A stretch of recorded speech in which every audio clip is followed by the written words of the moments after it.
Anne of Green Gables, Chapter 22. Anne is invited out to tea. And what are your eyes popping out of your head about now? Asked Marilla when Anne had just come in from a run to the post office. Have you discovered another kindred spirit?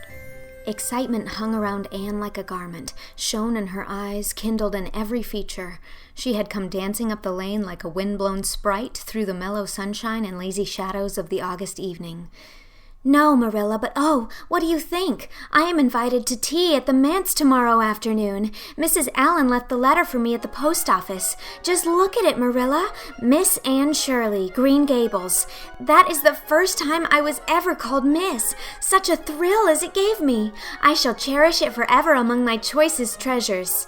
Mrs. Allen told me she meant to have all the members of her Sunday school class to tea in turn, said Marilla, regarding the wonderful event very coolly. You needn't get in such a fever over it.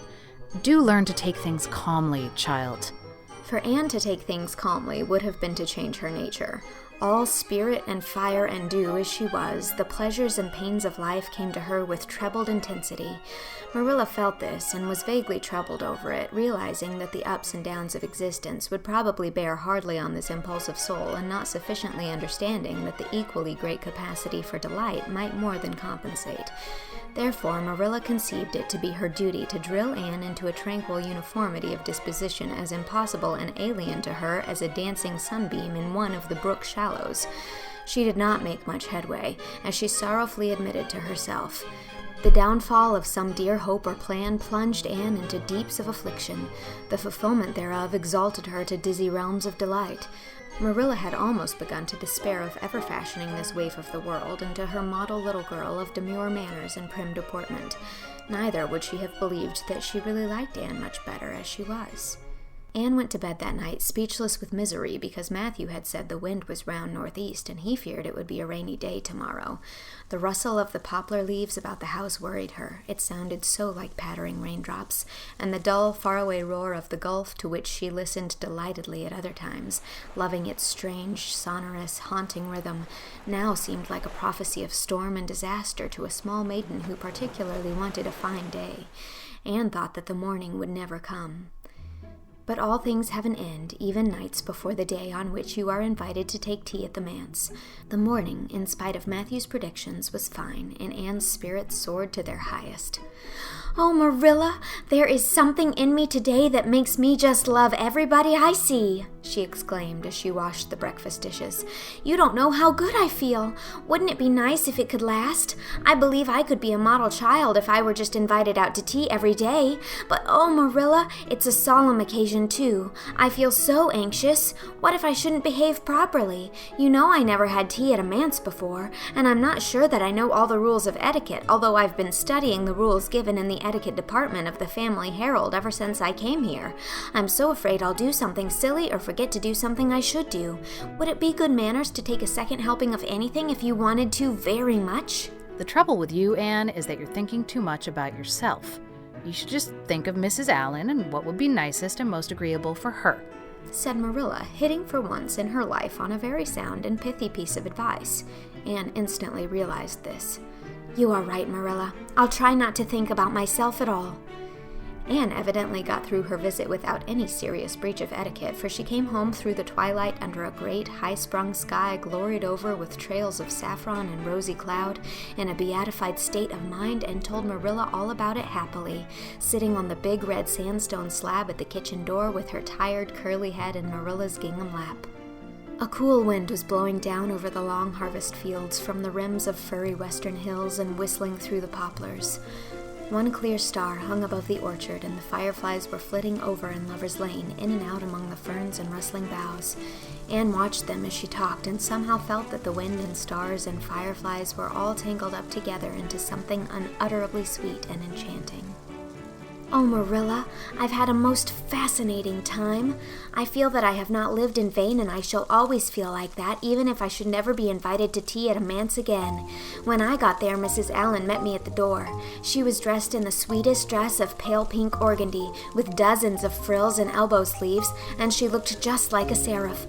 I really think I'd like to be a minister's wife when I grow up, Marilla. A minister mightn't mind my red hair because he wouldn't be thinking of such worldly things. But then, of course, one would have to be naturally good, and I'll never be that, so I suppose there's no use in thinking about it. Some people are naturally good, you know, and others are not. I'm one of the others. Mrs. Lynde says I'm full of original sin. No matter how hard I try to be good, I can never make such a success of it as those who are naturally good. It's a good deal like geometry, I expect. But don't you think the trying so hard ought to count for something? Mrs. Allen is one of the naturally good people. I love her passionately. You know, there are some people like Matthew and Mrs. Allen that you can love right off without any trouble. And there are others like Mrs. Lynde that you have to try very hard to love. You know, you ought to love them because they know so much and are such active workers in the church, but you have to keep reminding yourself of it all the time or else you forget. There was another little girl at the manse to tea from the White Sands Sunday School. Her name was Loretta Bradley, and she was a very nice little girl. Not exactly a kindred spirit, you know, but still very nice. We had an elegant tea, and I think I kept all the rules of etiquette pretty well. After tea, Mrs. Allen played and sang, and she got Loretta and me to sing too. Mrs. Allen says I have a good voice, and she says I must sing in the Sunday school choir after this. You can't think how I was thrilled at the mere thought. I've longed so to sing in the Sunday school choir as Diana does, but I feared it was an honor I could never aspire to. Loretta had to go home early because there is a big concert in the White Sands Hotel tonight, and her sister is to recite at it. Loretta says that the Americans at the hotel give a concert every fortnight in aid of the Charlottetown Hospital, and they ask lots of the White Sands people to recite. Loretta said she expected to be asked herself someday. I just gazed at her in awe. After she had gone, Mrs. Allen and I had a heart-to-heart talk. I told her everything, about Mrs. Thomas and the twins and Katie Maurice and Violetta and coming to Green Gables and my troubles over geometry. And would you believe it, Marilla? Mrs. Allen told me she was a dunce at geometry too. You don't know how that encouraged me. Mrs. Lynde came to the manse just before I left, and what do you think, Marilla? The trustees have hired a new teacher, and it's a lady. Her name is Miss Muriel Stacy. Isn't that a romantic name? Mrs. Lynde says they've never had a female teacher in Avonlea before, and she thinks it is a dangerous innovation. But I think it will be splendid to have a lady teacher, and I really don't see how I'm going to live through the 2 weeks before school begins. I'm so impatient to see her.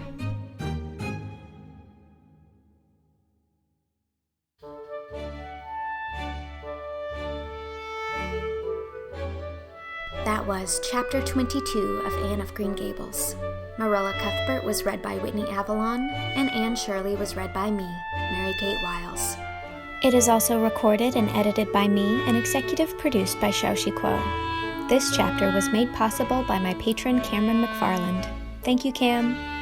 This project is funded entirely through my Patreon, where you can pledge at any level and receive the rest of the chapters of this book and the beginning chapters of Anne of Avonlea. And patrons at the $50 level are receiving chapters of the third book in the series, Anne of the Island, and they also get a shout-out in an episode. If you'd like to join my Patreon community and help make it possible for me to make this and a lot of other things, head on over to patreon.com/mkwiles. And thanks for listening. Chapter 23 is coming next week.